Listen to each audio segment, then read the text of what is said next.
I mean, I've worked in so many different things, but nothing touches comics. How do you continue to refresh your affinity for it? Or does it even need refreshing, you know? Like, is it just ongoing? It's an infinite well of love. It really is. Holy cow. Mark, Eric doesn't understand this kind of words. Yeah, when you say infinite well of love, can you just go do the thing, Jamie, where you rewind and you just see me nod when Mark was saying infinite well of love, just like making it look like I knew what he was talking about, but I genuinely didn't. Put a few pitchforks in the background. Is it just ongoing? It's an infinite well of love. It really is. Holy cow. Oh my God. This is the Inkpulp podcast. And there we go. Hey.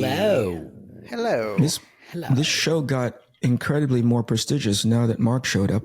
I know. It must have been a low place. If I've elevated it, it must have been a very low place. Oh, it was low. Oh my God. You have no idea. The lowest of low. I think when our guests show up, it has a bump. You know what I mean? Like depending on the prestige of the guest, but generally it's really, really low. So thank you for classing up the place. You know, Mark, I know you're a very, very busy person, so thank you for making time. You know, all jokes aside, we have a high level of respect for you and everything that you've done. Yeah. As a matter of fact, just as recently as yesterday, we were talking about how there's very few people in the industry who show a genuine love for not just the comic books, but the industry in general. And you were one of the names that came up. So thank you for spearheading that and being a standard bearer, man. I do love it. You know, it's funny. Like some people see comics as a stepping stone. I think the last 10 years or so, you've seen a lot of this. You know, people who, you know, they say they've always loved comics, but you've never seen them on the internet talking about comics before 10 years ago, you know? Like, there's a lot of people who've seen it as a career to something else. I'm already in that other place, you know? I'm already an executive in Hollywood, you know? And all I think about all day is comics. Like, comics is just... for me, it was always the destination. It was never the stepping stone, and nothing beats it. I mean, I've worked in so many different things, but nothing touches comics. Has anything ever challenged that? Like, has anything ever come up where you're like, I think I'm starting to like this more than comics? Because at the foundation of my question is like, how do you continue to refresh your affinity for it? Or does it even need refreshing? You know, like, is it just ongoing? It's an infinite well of love. It really is. Holy cow. I remember watching this Jerry Seinfeld comedian. Mark, Eric doesn't understand this kind of words. They're not in his vocabulary. When you say infinite well of love, at least two of those three, words missed in his vocabulary. So, Jamie, can you do a thing where you rewind it? Can you just go do the thing, Jamie, where you rewind and you just see me nod when Mark was saying infinite well of love, just like making it look like I knew what he was talking about, but I genuinely didn't. Put a few pitchforks in the background. or just like a question mark. Like, I don't know what he's saying, but I'm going to nod my head because he's our guest.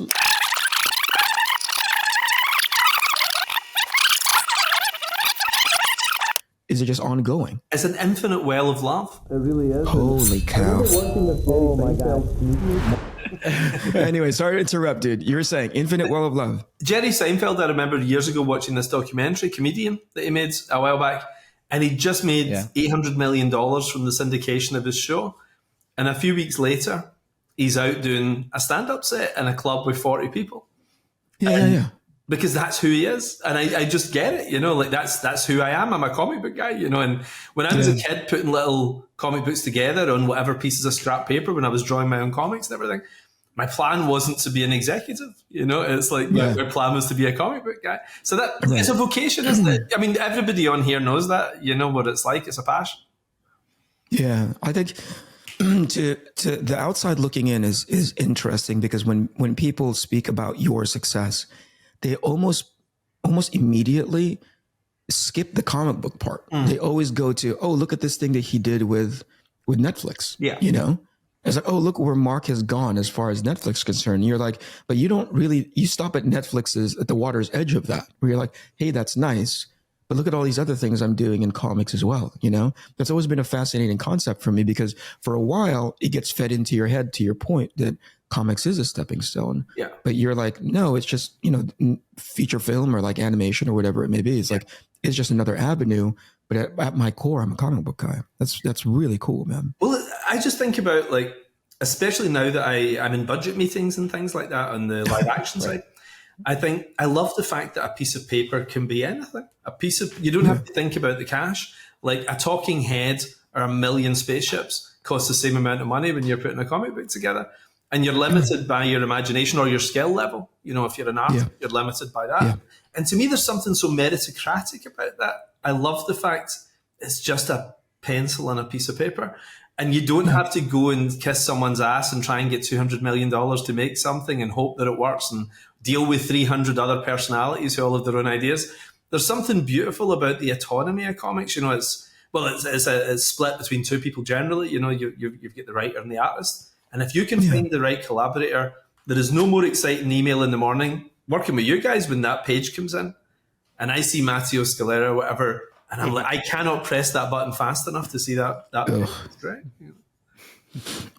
We do our very best episode in and episode out to throw as very little love in Matteo's direction because I never got that memo. I take it all. Oh my God.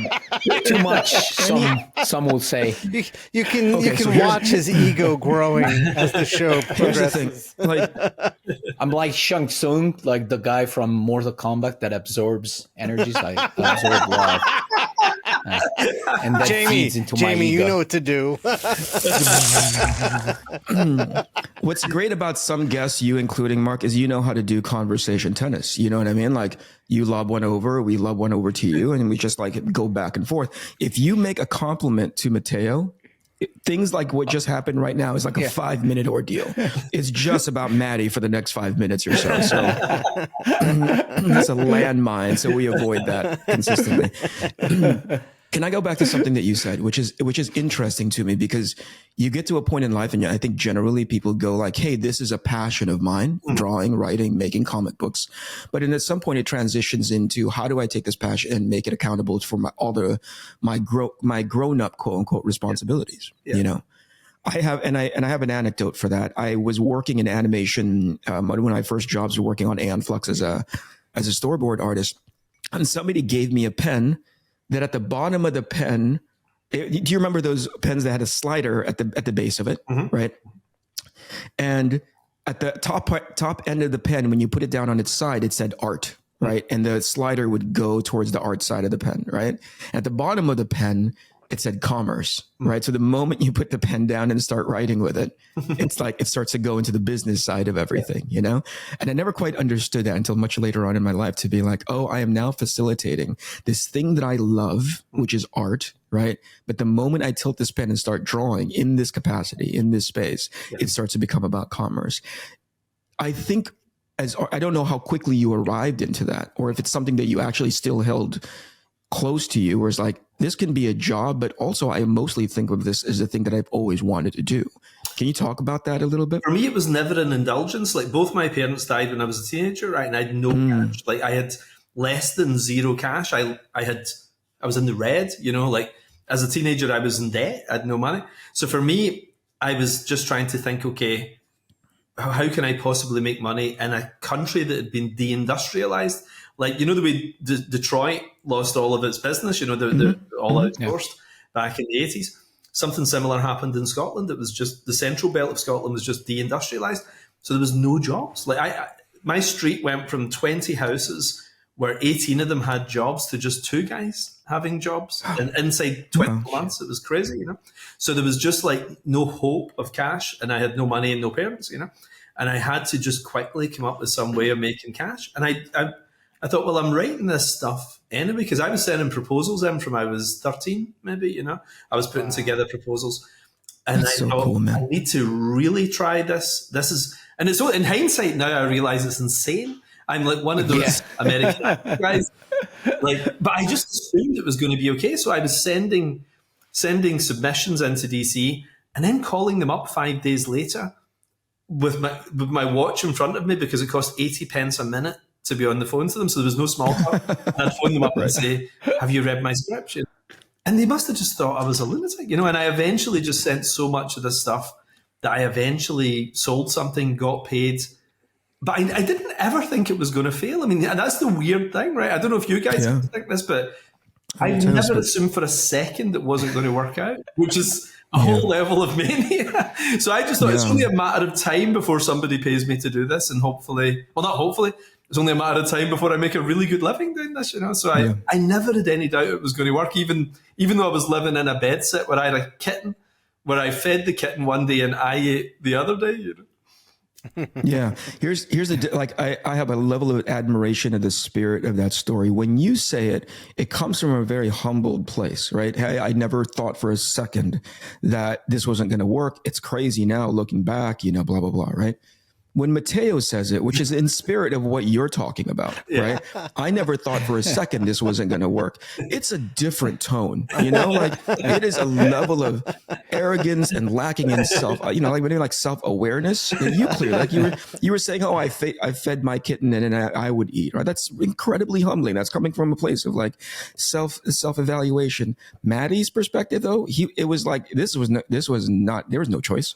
I was going to succeed no matter what. The way he says it is there's a nuance. But to be honest, it was only from one point on of my life. Before I was really uncertain and I didn't have that confidence. But from a certain point on, I was really confident that I was going to make it no matter what. I was already a comic book artist without being like a full, you know, professional. You know, Wait, we're getting a history lesson here. Mattteo at one point was humble. Is this what we're learning? No, I was not confident. That's different. That's vastly different. I was never humble. Even when I wasn't confident, I would, you know, fake confidence. I didn't have other options as well, you know, like it wasn't like I would be, well, you know, I could take over as, you know, the chairman of JP Morgan or something like that, you know, or I could do comics, you know. Like it was like I could either drown in the ocean or maybe catch onto this lifeboat, you know. So like there was no other alternatives for me, you know. So I just hammered at it all the time. I treated it like a job even when it wasn't a job. Yeah, the difference is that most of the people that don't have an option, like usually they chose like standard jobs. You decided to go write for a United States company while being in Scotland. So that's wild. That's incredible. Well, do you know you know that line in Daredevil Born Again, a man without hope is a man without fear? It was like that. There were no other jobs. I mean, late 1980s Scotland, when I was a teenager, there was nothing. Like you couldn't even, you know, get a job stacking shelves. There was 50 guys applying for a job stacking shelves, you know. So, but the other thing as well is I also grew up reading about Bruce Wayne and Tony Stark and all this kind of things. I just assumed when you're an adult, everything turns out awesome. You know, like you get bitten by a spider that's got a radioactive isotope inside it, you would get cancer, right? You know, whereas in my world, you become Spider-Man, you know? So I just assume it always works out. Things will be okay. I don't know if you've spoken about this, but, oh, by the way, let me not miss the opportunity, because these guys are starved for any level of compliment. By the way, they told my biggest feedback from these guys is that I'm not kind to them enough. So any little tiny bit of kindness, they just jump around in their chairs, right? So leading into this interview, and we bumped this thing maybe a couple of weeks now. So thank you for being so accommodating. Mattteo spent the past, I don't know how many weeks watching every episode of your podcast, which if people are not aware, please go visit, please go follow right now. Lots of luminaries, the stuff that the guests that you've brought on, a phenomenal podcast. We'll put it in the link below. It's named Millar Time. Yeah. Just Mattteo has been listening to your podcast for 2 weeks studying. And it's because one of his biggest fears is like, how am I going to understand Mark when he comes onto this podcast? I really understand. But to be honest with you, I was a little optimistic because a couple of weeks ago, I was in Como for a show, and I finally had the honor and the pleasure to meet Frank Whiteley in person. And I was having a conversation with him and his lovely wife. And after like 20 minutes, I was like, wait a second, guys. like, I'm understanding almost everything you're saying. So that gave me a boost of confidence. So I literally stopped them and asked them, so does Mark speak more or less like you guys? And they're like, we think so. It was a kind of weird question for them. But to me, it was really useful because I was already getting prepared for this episode, but I'm doing fine. A couple of my friends have said to me, the podcast, they can only understand the American side of the podcast. They've no idea what the questions are, but they understand all the American answers, But then when I had Garth Ennis on a couple of weeks ago, they said, I'm out. I don't understand any of this. It's like two monsters speaking to each other. Before I forget, your most recent episode with your daughter, in which she has a book out on Kickstarter now, no? So exciting. It's a funny thing to interview your own kid as well. Like, that feels like evolution, like she's my biological replacement, so I'm asking her and asking her about herself, That is such a medical way of putting that, Mark. My biological. That is such a science fiction way of putting that. That said, we're going to put her link in the bio. Please go check out the Kickstarter. I don't know how many more days are left on it, but every bit helps. So thank you so much to the guests who are going to go over there and support her book. If I could she had said something similar. Two books are being released. Yeah, it's two books, right? So one of the books is, the kind of thing you would expect from my daughter, right? So it's kind of dark and it's funny and all this kind of thing, And then the other book she's done is like some kind of weird antidote to that, So there's one that just feels like something Japanese people in the year 4000 or something like that are going to be reading. It just seems like the coolest, like happiest thing you've ever seen. It just, you feel good as you turn the pages. It's like a dopamine hit, And I love both books, and I love the idea she's released them both at once. So you can buy them on their own, buy them together and get a special deal. And I love that she's doing comics. I mean, when you have kids, there's the narcissistic side of you that wants them to be exactly like you. You show all the things you love. It's a great excuse to go back and show them all the things you love and try and get them into it too, And I try not to do that, but you kind of can't help it sometimes as well. Sure. But I try to kind of ease off the gas a little and just let her find her own things. So she did a degree in history of medicine, and then she went off and did, from there she went off and did this amazing international art career. In her first year, she had 4 big international shows, And then she said to me, Dad, I'm going to try and do comics. I grew up around comics. It's a world I understand. Yeah.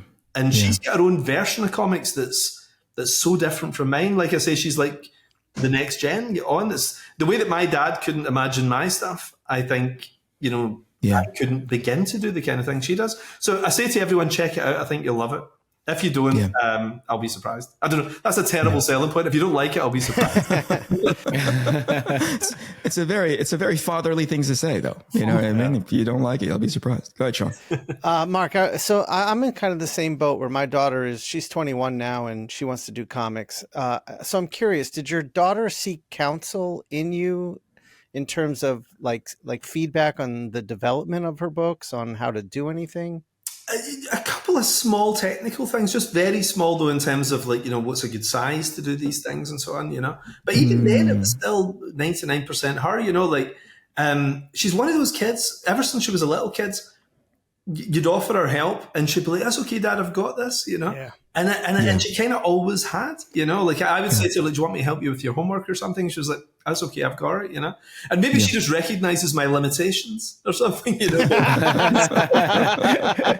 just always been wise beyond her years, and we've always had a great thing going, So, and I didn't want to tread on her toes too and make it a little bit my thing, because like I say, it's so different from my stuff. I mean, it's Andy Kubert, I can see the link with Joe Kubert and everything, but I can't see any of my work in her work. It's her own thing, which I just love, It's such her personality.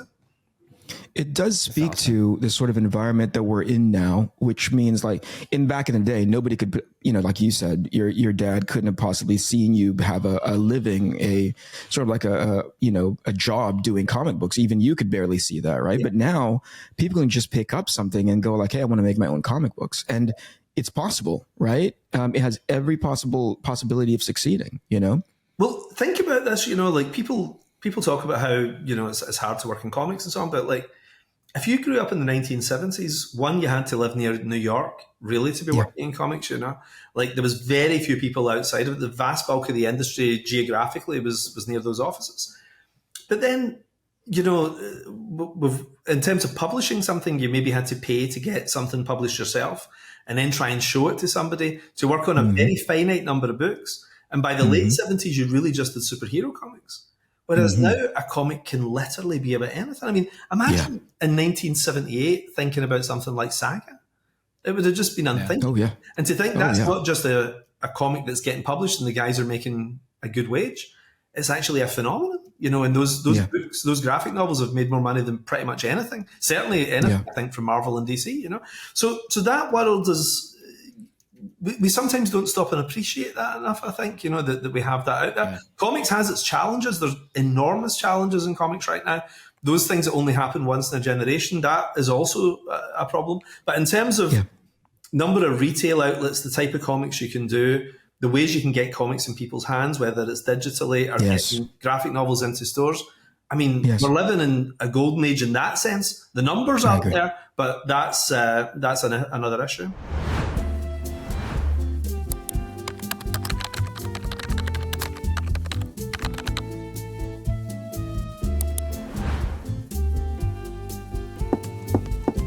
Hey, Eric, what's up?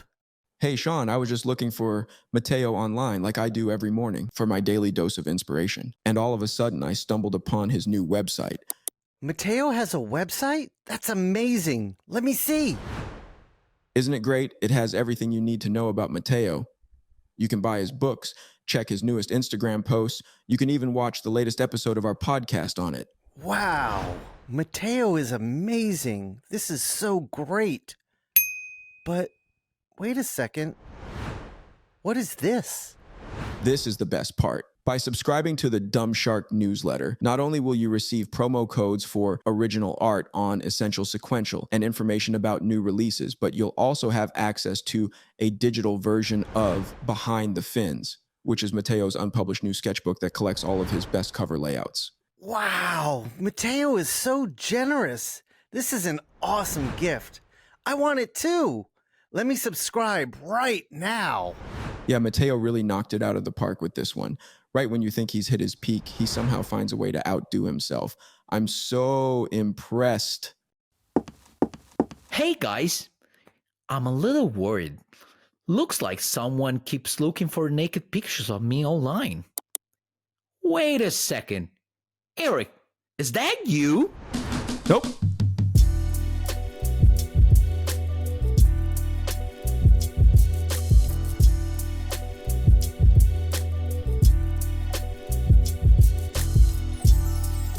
Yeah, I think there's different versions of the comic book industry evolution, right? One is the one that you just spoke about right now, which is, hey, it was so very difficult to get your books in the mid to late 70s. It was so very difficult to just produce the book, much less get it in people's hands.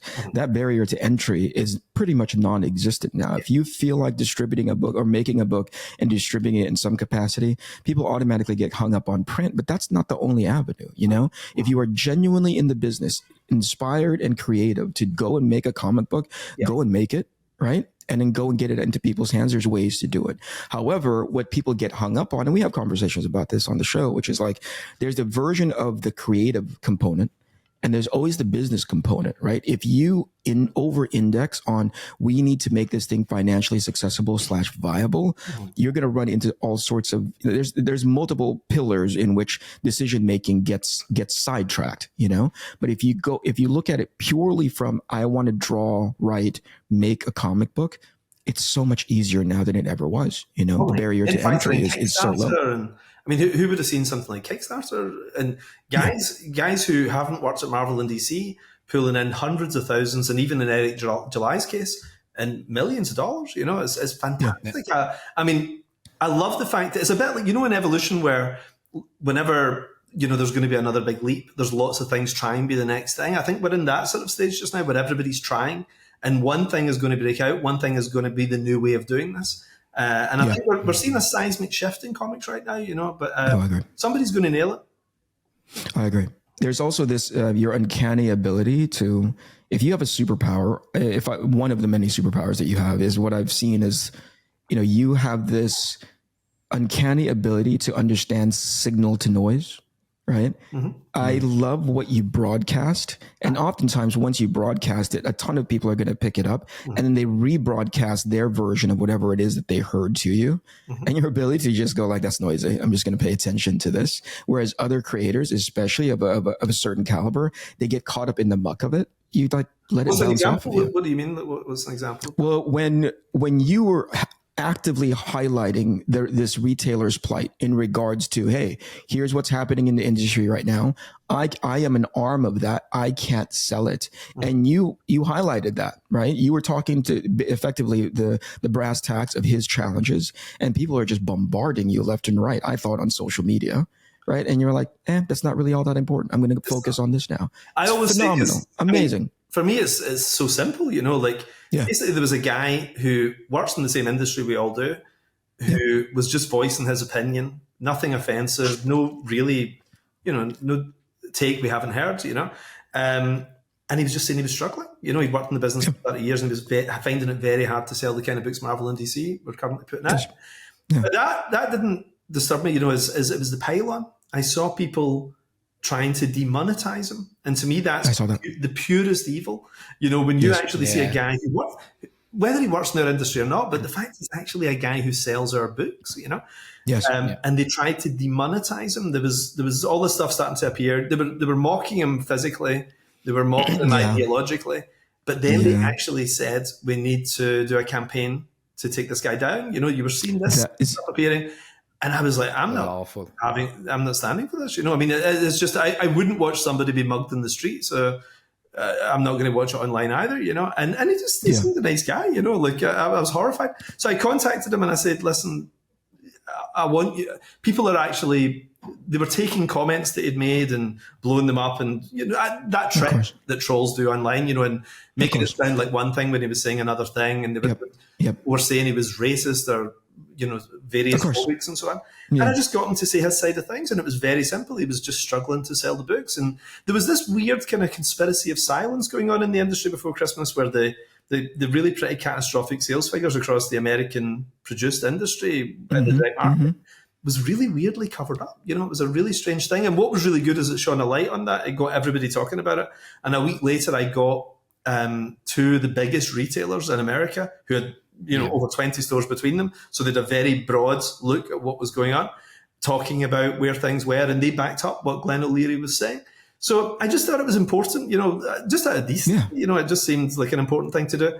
But I think it actually created a little bit of a shift for a little while as well. Then we've obviously seen other issues erupt since, but but I think one thing everybody agrees on now is that the industry's in a funny place and there needs to be some tough decisions made. Yeah, you're being very courteous by saying funny place, my doom and gloom would typically bring me into a more, pointed word choices, but it is to say that what I love about where you're coming generally, where you're coming from is you want to get to the core of something and discuss it. Not necessarily like it's weird if something is in trouble. Like for instance, here's an example. We talked about Habibi the other day, right? And we were getting our perspective on it on the show, but somebody behind the scenes reached out to me and said, Eric, I just saw the episode in which you guys were talking about Habibi, right? Here's what I read into that book. And they gave me an honest, I think professional, courteous piece of feedback. You might not see it from this perspective, but here's what I saw. And that's all we're looking for. It's just a common level-headed back and forth, as opposed to immediately going onto attack because you don't like what this guy is saying. And most importantly, you go and find out for yourself potentially to see whether or not this guy is speaking the truth. I think that's what's happening right now that really bothers me, is that people don't want to go and investigate for themselves because it's too much work. They'd rather stand up somebody else's opinion and say, hey, that guy is bad because he said X, Y, and Z. He said something racist. He said something, whatever, homophobic, whatever it may be. They take somebody else's word for it. Whereas you said, hey, come on to the show, right? Let's review exactly where you're coming from. Let's talk about the points that you're going. And I don't think you're the kind of guy that just, bends. If he did say something that was off-putting, you'd hold him accountable to it. Right? Yeah, and better because you would give another interview in which it would counter what that other guy is saying. That's just lost sometimes. And instead of talking about it, people would rather just cover it up, and not say anything about it at all. I think there's another issue as well, which is there's a lot of people involved in this for sport. They're not read comics. Like, I think people who read comics really don't behave like this for the most part. Most people who are into comics want to come on and talk about how much they enjoy comics, Yeah. Whereas some people just troll around various genres or mediums and look for people to kill. They look for people to take down. It's a daily sport. And when they deal with somebody, they move on to somebody else and so on. So it's a pretty disgusting way to live your life, But unfortunately, it's infested quite a lot of pop culture fandom, I think. For sure. But off of that, I just kind of laugh about it, to be honest. I just put everybody on block, and I just hit no. You can't notify me for a few months or whatever. And somebody said, a lot of pros got in touch with me privately in December, and they said to me, "Are you okay?" And I was like, "Are you kidding?" I said, "This is like getting mobbed on Roblox. This is like real life. This is ridiculous." Well, here's the thing. But again, this and I want to go back to about your love for the medium, because you actually don't have to do it. Especially in that case, you were, you're talking about your concerns about, especially Marvel and DC were the two main subjects. And you haven't been doing stuff with them for a while. Like, you have your own thing, so you don't have to do it. You just do it for the love of the game, basically. And I gotta say, Oh, sorry. No, go. No, I wanted to add that I absolutely loved the comic book retailers roundup episode. I watched it, listened to it because I was working, but like 3 or 4 times. Is so informative for me, and it was great to hear from the people who actually sell the books, and it was great to see you interacting with them in order to find a common solution, which what you guys ended up with at the end of the episode was great. It was super interesting to me. Like, and I'm not an expert. I'm not a big expert enough to have a real opinion, but to me, it was a really smart, some really smart solutions that you came up with. So I'm really curious if one of the two major publishers will listen to these solutions and try to apply them.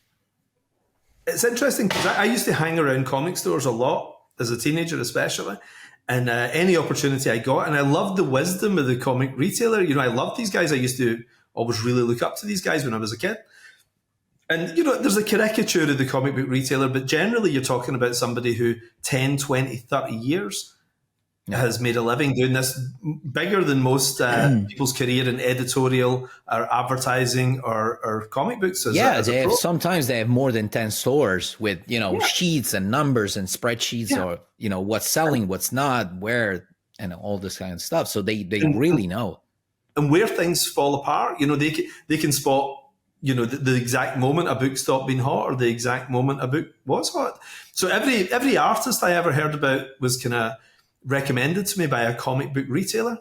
I remember there was a Flash annual from about 1992, 93, I think, drawn by Travis Charest, and that was the first ever Travis Charest I'd ever seen, and he was inking himself, I think, doing this Flash annual. And one of my retailer friends said to me, "Check this guy out," and nobody was talking about Travis Charest at that point. But he was then on my radar, So those guys are in the front lines, the retailers are in the front lines, and they're an invaluable resource.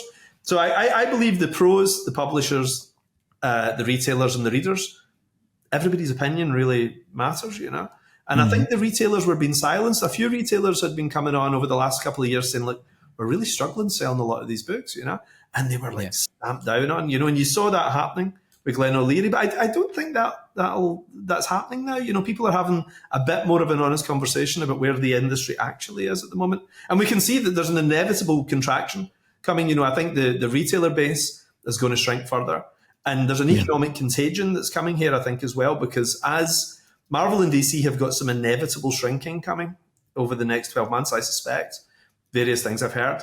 And then I think the smaller companies are going to really hurt over the next little while as well. A lot of the venture capital money that's been thrown into a few of these businesses, I think that's starting to run out. Now, as we've seen, with the games industry and journalism and so on, online journalism. For sure. So I think you're going to see this contraction, which then will lead to more stores closing, which will then lead to further contraction. So I think the industry is going to be in quite a different place inside the next year or two. So everybody has to be prepared, I think. Yeah. Yeah. We were talking earlier about you finding Travis. What I love about sometimes when I have the general benefit of being looped into an email thread of the creatives that you've managed to work with, right?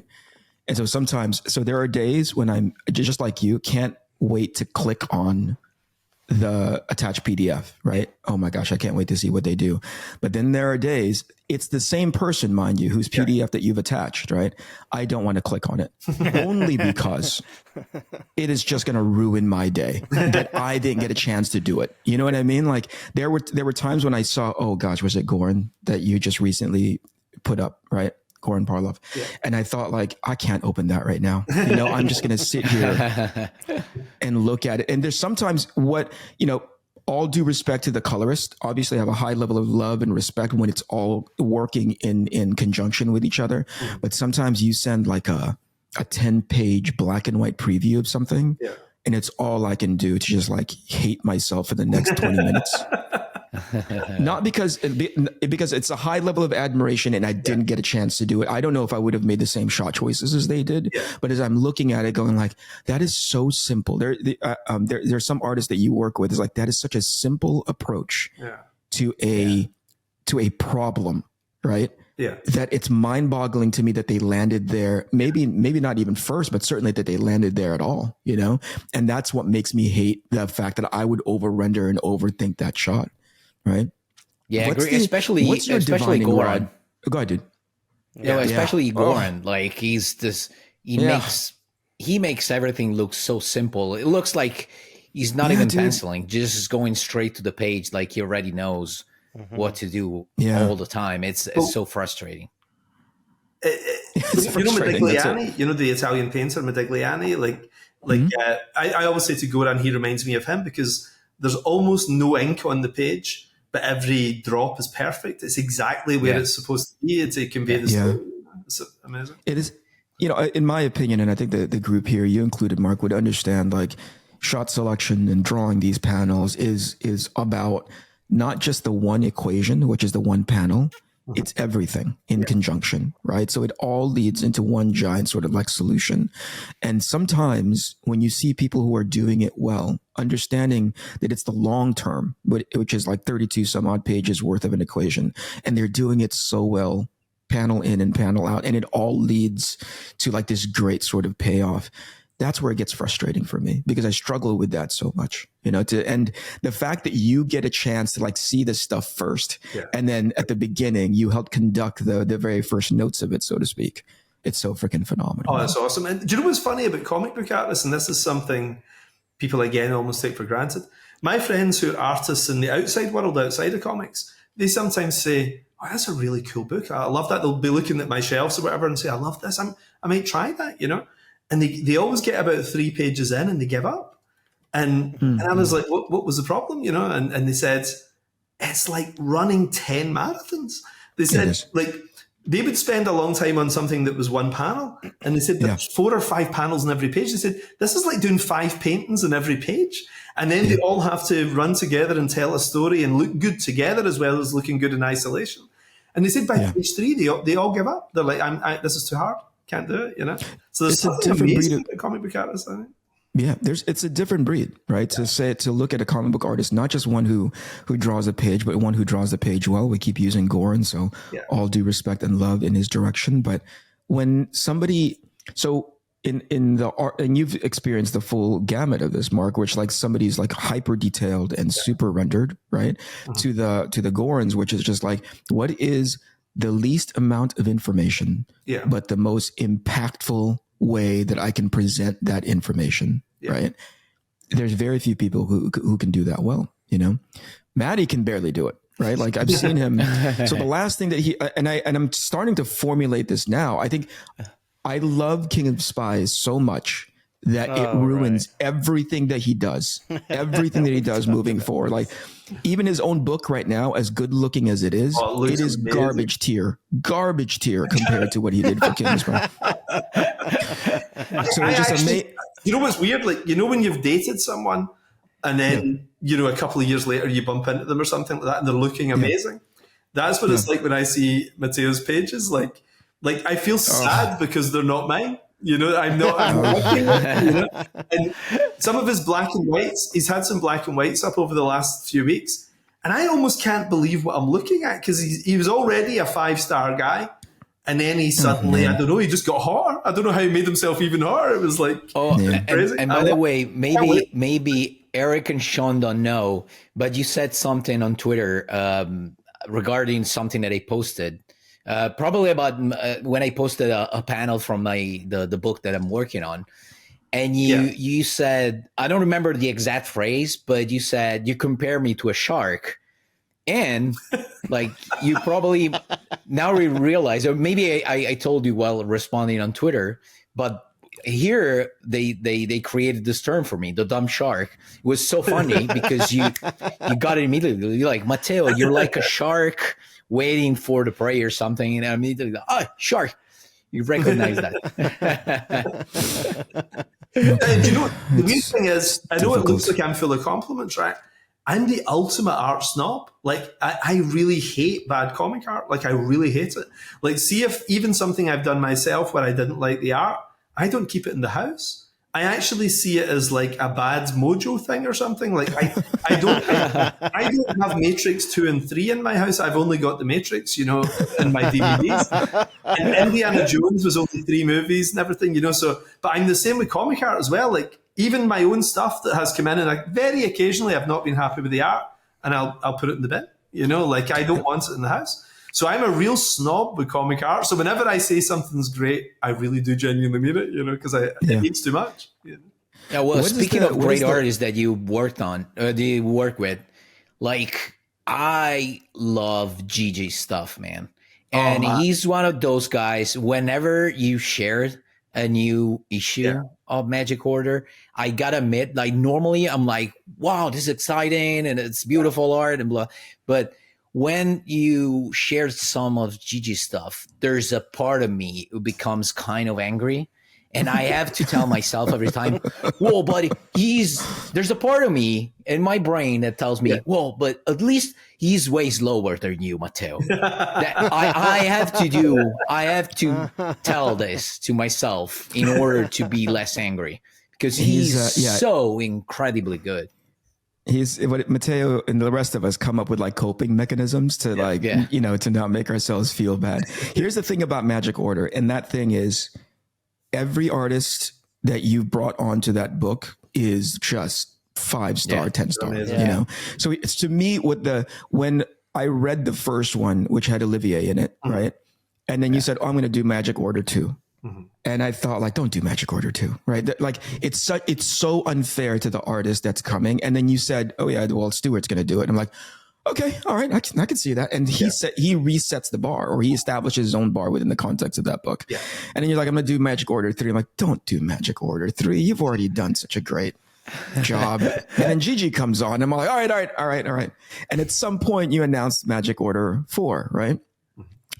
And I thought like, come on, don't do Magic Order 4, you know? So, and then I see the stuff that the images that Dick has done. So to me, I go like, I just need to, you know, in Mark we trust, just do the thing. The guy clearly knows what he's doing with his own books. Can we talk about that? Do you have an understanding of what your true north is when it comes to inviting creators on to come work with you? Yeah, I can tell. This sounds so arrogant, right? But I can tell in one page if someone's going to work in comics. You know, like there's just this little X factor you see in someone. You know, like, and it might take a couple of years before they flower. You know, but I just know who's got it and who's not, and who covers his stuff in detail to hide a lack of basic storytelling. You know, just all the little tricks. I can just see it a mile off. You know. And it's weird, like it's like kryptonite to me. I'm actually offended by bad art, but I'm really excited when I see good art. And I think, the way stand-up comedians all like the same guys, right? Because they know the level of craft and they know who's actually brilliant. Comic guys are kind of the same too. You get a bunch of artists together and we've all got the same top 10 artists, like you only have to drop Stuart Eminem's name. You only have to drop Alex Toth or Garcia Lopez or somebody, if you don't rate these guys, we know you're an idiot. It's not that you have a different opinion. You don't understand how to lay out a page or how to tell a story, because these guys are the masters of their craft, And it just shows your own ignorance if you don't recognize how brilliant they are, But you put any of us together in a convention bar and we all love the same people, don't we, really? Yeah, I think. Plus, Mark, you gotta admit, you have a great assistant when it comes to finding new people. You have a talent scout in Italy, I think. He's located in Italy. And that suggests you a lot of great names. Right? Here we go.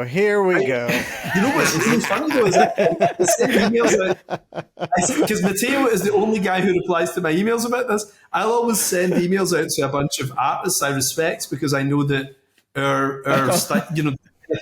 lost Eric. Is he?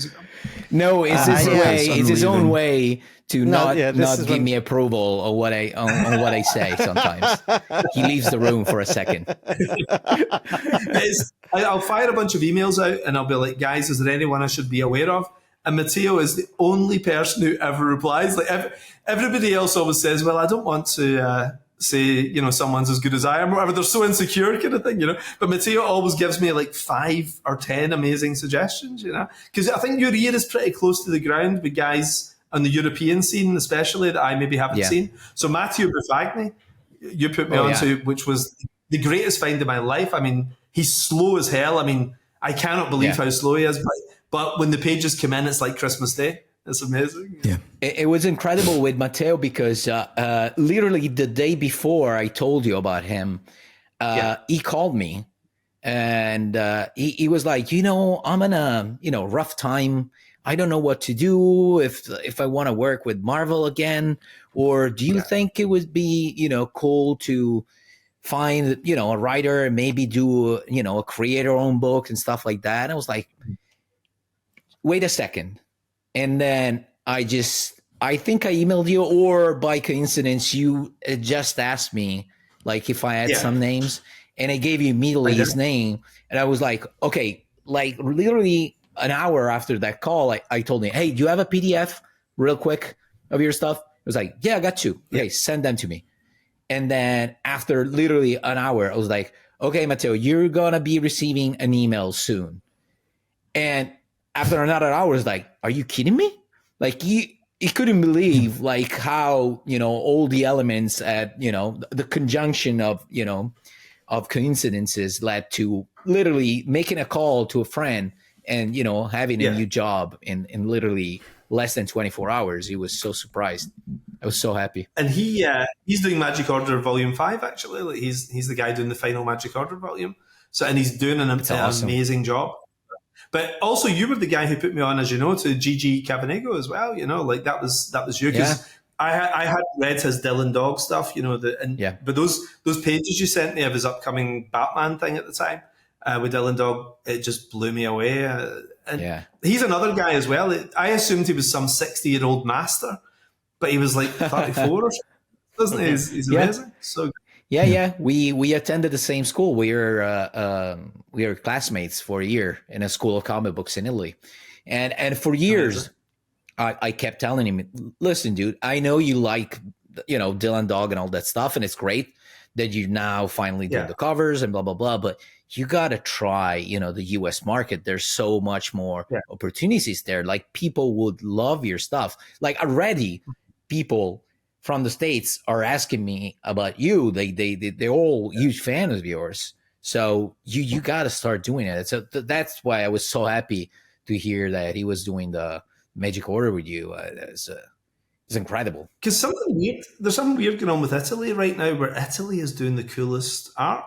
Like, sometimes countries get a little wave. Like when I was growing up, there was about 10, maybe 15 years of the British guys were the best artists. You know, the Brian Bollands, the Dave Gibbons, Kevin O'Neill, and everyone. And then, you know, there was a big influx of Brazilians for a little while, a few years back, who were all amazing, Rafa Grandpa. And you know, you've got like Rafa Albuquerque, you know, and it was a crazy number of guys. Canada had a ton. I mean, disproportionately for a place that's only got like 35 million people or something, the number of great Canadian artists is nuts, you know. But I think Italy clobbers everyone now. Like, Italy's just why is there so many good Italian artists right now? Is there a reason? Well, I mean, Italy has always had a huge, despite the fact that it's as big as California, like it's always had this huge, you know, comic book culture. Like to this day, there's new schools popping up for comic books. Like if every time I speak to a colleague in the States and I ask them, so how many schools for comic books you have? They can basically count them, you know, with just one hand. We have like around 20 now in Italy, you know. Yeah. It's there's a lot of people that wanna do it, and there's a lot of people that is still they still have a lot of passion for comic books. It's in our culture, you know. Massimo Carnevale as well. I mean, I love him. Oh my God. He's amazing. He's a monster. Yeah. There's actually some really great artists just now, isn't there, internationally? It's a bit of a golden age for artists, I think, just now. There's so many guys I love at the moment. So many guys I love. So too. Yeah, I think it's because of the fact that that barrier to entry has gotten really, really low. Not by way of quality. Actually, what's starting to happen now is that the quality bar is getting reset, right? To your point earlier, Mark, there was this thing where, you know, you said you have sort of an allergic reaction to bad art. And at some point, some of that was getting let in through the gate because there were tastemakers in place that didn't quite understand the standard that they were, you know, that they were incumbent upon, you know, sort of like holding up and sort of like reestablishing. Nobody understood. And this is a term that we use here. Is like there weren't enough adults in the room to understand what good looked like, you know? What the last person that I saw as a standard bearer was Mark Chiarello. I don't know if you ever had an opportunity to work with Chi. I'm friendly with Mark. We haven't worked together because I was at Marvel when he was at DC. He was like, I don't know, what would be the equivalent? You know, I mean, it felt like whenever he left DC, it felt like the end of my interest in the company. You know, he was like the last guy that got it, I think, really. Yeah, you know, for sure. And an amazing artist in his own right. But just, you know, that solo book he did years back, you know, every one of them was a banger, wasn't it? I mean, it was absolutely amazing. Every artist that I loved, I seem to be in that. Yeah. Sorry to interrupt, but Mark is coming back. They just announced he's gonna be doing one of the issues of I don't know if you heard, they just announced the last Halloween, so the last chapter of the long Halloween, and he's gonna be one of the artists that are gonna be. I mean, there's gonna be one artist for each episode, a different artist for each episode. It's gonna be 10 episodes, if I remember correctly, and he's gonna be, I think, issue number 1 maybe. They already released the cover that he did with the Enigmists. Is that a right way? Riddler. The Riddler, not the Enigmist. Sorry, I was translating straight from Italian. Because I saw that yesterday, and it was such great news because it looked like, you know, there's not a lot of exciting comic news at the moment, and that looked like something I was like, I'll 100% pick that up, you know. And weirdly, Tim Sale dying was one of the reasons I started my podcast. You know, inside a very short space of time, I realized that there was about 4 guys who I really like.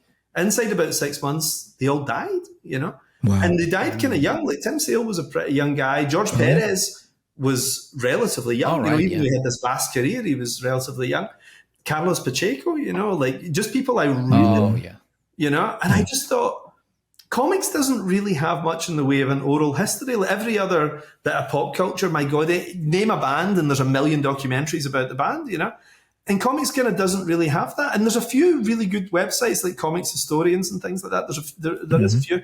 But I wanted to just get everybody I loved, you know, for no money or anything, just to do it because I want it to exist and actually have a bit of an oral history to see what they looked like in their prime, what they sounded like in their prime, and just Right. what their daily lives were like, what it's like to be a freelancer sitting all day at a board, like Yeah. I wanted that on record for future generations, who want to come back and look at this stuff. Yeah. It's funny that you mentioned that, because a couple of weeks ago we had Klaus on, and just as a troll on him, there was a comic book publication called, is it Comic Book News? Comic Book? I can't remember what it was, but it had a couple of photographs of him in the DC offices with, Dennis Cowan, back when they were actually, doing they were doing the work of that era. Yeah. And it was so fascinating to get that time capsule. And I think this is in spirit what you're talking about, when they were just talking about their craft, when you're just talking about like different approaches, different ways of they would draw comics, and actually the scene back then. It was so interesting to read that. And now we have a video version of that available to us, and yet there's not enough of those conversations happening. It almost actively went away for whatever reason, Can I give you two examples? Defining moments in my life, right? One of them was the first time I walked into a comic book store, and I was blown away. There was a bunch of guys who were like me, who were just as passionate about this thing that I loved. And I'd come from a small town in Scotland where most of my friends had grown out of comics by 10, 11 years old. So I'm 13, and I've had a couple of years of kind of keeping it quiet that I read comics, it was not a cool thing at the time, And then I walked into a store, and there was guys who were 5 years older than me, 10 years older, 20 years older, having a conversation that I absolutely understood. It was like an animal suddenly finding his natural environment, Sure. Then flash forward a few years, and I'm 18, and I'm going to my first ever comic book convention in London. Yes. And I got the bus down. It was a horrific journey filled with alcoholics and all this kind of thing on the bus, all drinking all night. And it was a ticket, just to get down to this show. And I walked in, and I saw maybe 2,000 people in this place in the centre of London. And I remember thinking, here's 2,000 people just like me. And there was an electric energy in the air, because we knew it was a bunch of animals that were supposed to hang out. We were supposed to form a pack. We were always meant to be together, And I made friends that day that I still have now, because I was on my own. I went into panels and things, and then I would get talking to guys, and we would go and have a bite to eat and stuff. And you build up, a career, and you build up friendships and so on. And I think that's what I think is so wrong, with comics Twitter in a lot of ways, where it's guys trying to find what they have that separates them. But in reality, you put comics together in real life, and they love each other. We have so many things in common. We all love the same artists. We all love the same writers. We probably love the same movies and listen to the same music. We have so many cultural touchstones in common. And to me, that's what comics is. I even though I've seen some dark stuff over the last couple of years online, my passion for comics themselves never changes, because I remember what it was like to be that guy going into a store and that guy going to my first con. It's glorious. Yeah. Yeah. Similar for me. You rekindled an old memory of me going to San Diego Comic-Con way back in the day. Yeah. Back when you could still walk in day of and buy a ticket at the window and be able to still get a hotel without having it cost to be a small mortgage. You could still stay 3 blocks away and still have it. 17, 18, they were about to sign some kind of when the legislation. gas lamp district was actually gas lamps. Eric was already 32. It was a different world, I think, back in the day, because it was, to your point, everybody had this feeling of like, oh, here's a bunch of people who are into the kind of same thing that I am. And it was such a discovery that nobody was in the business of saying my thing is better than your thing. It was more like, that's really, really cool, man. What is that thing about? Maybe it's not for me, but here's what I like, and I'll show that to you. And it was all just this great sort of this amazing sort of ecosystem. I don't know what happened recently. I told these guys that I left comic books for a while to go into animation and to go into video games. And when I came back, there was just this really awful, divide between my stuff is better than your stuff. And I never experienced that before. And the more you got into social media, the more that became really, really hyper-focused on like, hey, this is the only representation of the stuff that I'm passionate about. And this should be the only expression of it, And I always thought like, that's weird, But that's not the culture that I grew up in. One of my friends, I won't say what company it was because it'll identify the person, but one of my friends at one of the studios who are involved with one of the big two comic book companies. They did some market research. I talked about this online a while back, and they said that only 10% of comic book readers have a Twitter account, and only 5% of them have an active Twitter account. So these people are not comic fans generally, the people who are stirring up all this stuff. For sure. You go into a comic shop and it's still got the same atmosphere, when you talk to these guys. My suspicion is I think the industry is going to really shrink, and I think it's going to go down to people who just love it. And all the people who saw it as a stepping stone, once they realise, I don't think it is a stepping stone anymore, and it's certainly not if you're not very good, So I think these people are going to disappear. And I think it will go back to the people who just absolutely adore it. And think about, you guys like Eric and Mattteo. When I send out one of my PDFs, maybe twice a month or something, and you're seeing some pages of Travis or Frank Whiteley and everything, or each other, think how much everybody loves it. Everybody's buzzing on little replies and everything, because we're all fanboys, aren't we? We're all fanboys at heart. Yeah. And I think it's going to go back to, the hardcore for a little while, and it'll reestablish itself. There'll be smaller conventions where we don't have Robert Pattinson. Sounds great. And I think that's a good thing. I think here's a funny thing, right? I think comic books had a really healthy thing going with like San Diego, for example, in the 90s, right? So even when comics was struggling sales-wise in the late 90s, Marvel and DC were both struggling, and Image was struggling too. There was still like 100,000 people showed up for San Diego. It was still huge. It wasn't as big as the movie ones where it was 160,000. Yeah. But you still had a very healthy industry. And I think the comic book market, or the comic book companies, they almost acted like nerds getting picked on by bullies, taking their lunch money. They were like, yeah, of course, have our convention in San Diego, have our stage in Hall H. You guys are the big guys. We'll step aside and let you guys up there. And now those guys have all buggered off. All the studios aren't really showing up so much anymore, and we had it stolen from us. I want to see it taken back. I want the comic guys to the front of, at the front. Yeah, well, they're trying to make it with this new type of shows, like Como, for example. It was two weeks ago, as I mentioned, and I think what's the name? OAXS, the one in Orlando. OAX in Orlando. Orlando OAX. Art Expo. And to be honest, like in Como, I don't know the exact number of attendees, but probably was like, I don't know, maybe 1,000 people, maybe less. And all the artists there, they made good money. Like, so you don't need actually like a show with, 200,000 people. Once you got, that good, number that really are there for you and the stuff that you do, you don't need, all the rest. So the rest is just noise, It's so weird you say that, Mattteo, because I was reading an old fanzine recently. I read a lot of old fanzines, and they were talking about a 1970 comic convention. And I was there. And it was it was underground, like in the basement of some hotel. And there was 200 people showed up, and they were saying the retailers were ecstatic. They all made a fortune because 200 fans showed up and bought back issues. Yeah. And the difference between 160,000 people coming to see Robert Pattinson and the Twilight Crew or something, and 200 comic book fans with money in their pocket coming in to buy back issues. Retailers are going home with a lot of money if those guys are actual comic book fans. And I think that's what we've got to focus on. Remember who our market is.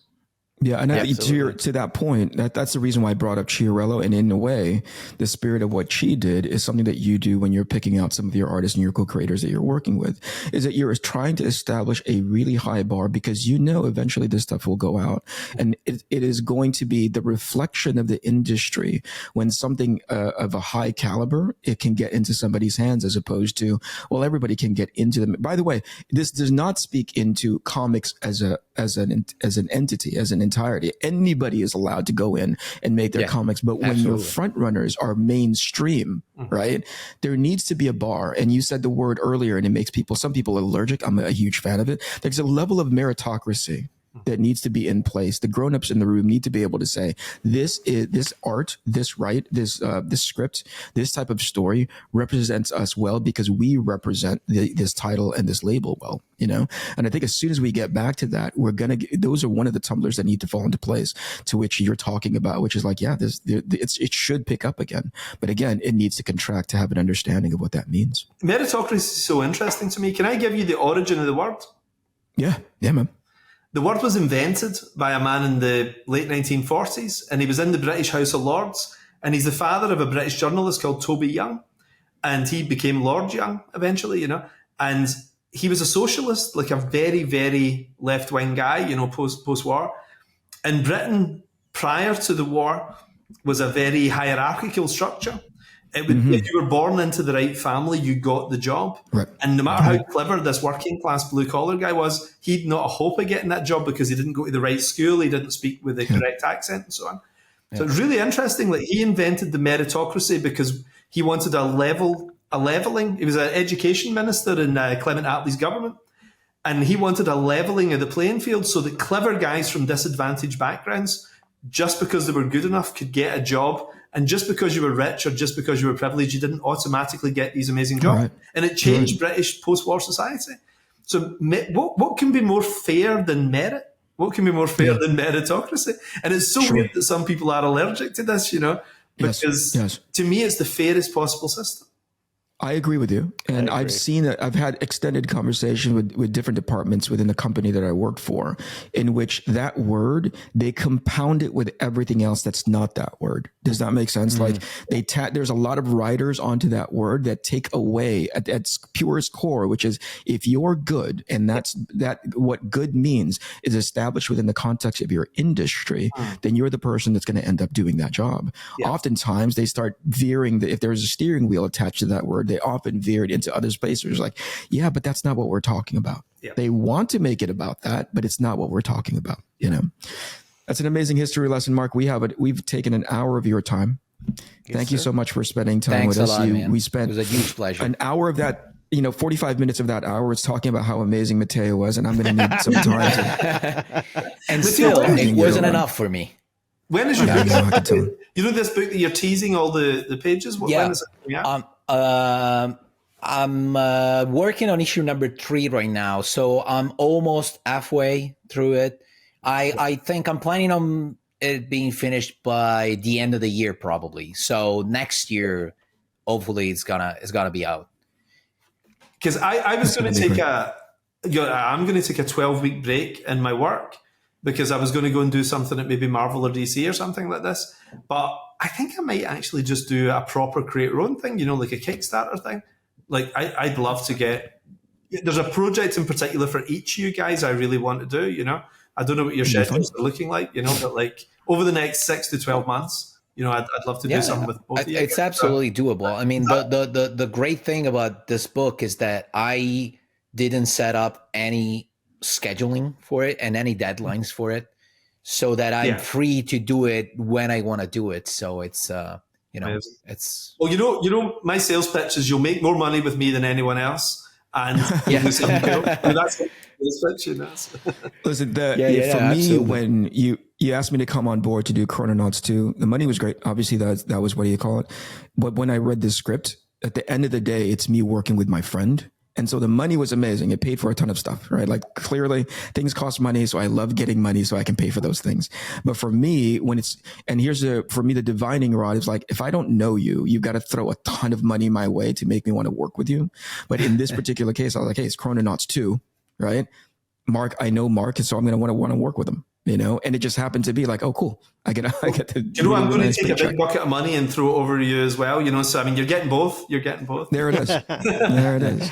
All right, Mark, thank you so much. We appreciate your time. Mark, do you have anything you want to plug aside your daughter's crowdfunding campaign? Do you have new books coming out soon? I actually have 5 new books about to launch. Oh, awesome. So we moved all of the books over from Image over to Dark Horse. So Dark Horse are publishing the entire line now, and the very first one of those is actually another guy. I think it might have been you, Mattteo, who put me on to Valerio Giangiordano. Valerio Giangiordano, that's possible. Yeah, I follow him on Instagram. So I've certainly been following him on Twitter. His timeline is amazing. And he was a guy that I thought, why is this guy not like a superstar? He just felt like he should be a really famous artist. But I think I've just caught him when he's about to blow up. So he and I are doing Nemesis together. We're doing Nemesis Rogues Gallery, which launches in July. That's the first of the Dark Horse Millarworld books. Then there's Prodigy, the Jupiter's Legacy finale, Magic Order Volume 5, and Nightclub sequel as well. So there's a ton of books. But I did this last year, when I brought out Ambassadors and all those Nemesis and everything. I brought them all out together, and it created a weird heat around them. When you clustered them together, people were coming in picking up 2 or 3 books at once. Yeah. And I've done the same thing. I went cold for 6 months and then releasing 5 things all at once over the next 6 months. So it's quite an interesting experiment. And I'm really happy with all the books. They're all great. That's awesome, man. Congratulations, man. Congratulations, Mark. Again, thank you for your time. No, it's Thank all you really very much, Thanks Mark. a lot. I really appreciate you coming on. All right. Hit the stop button now, Shawn, for crying out. Oh, shit. The Inkpulp Podcast.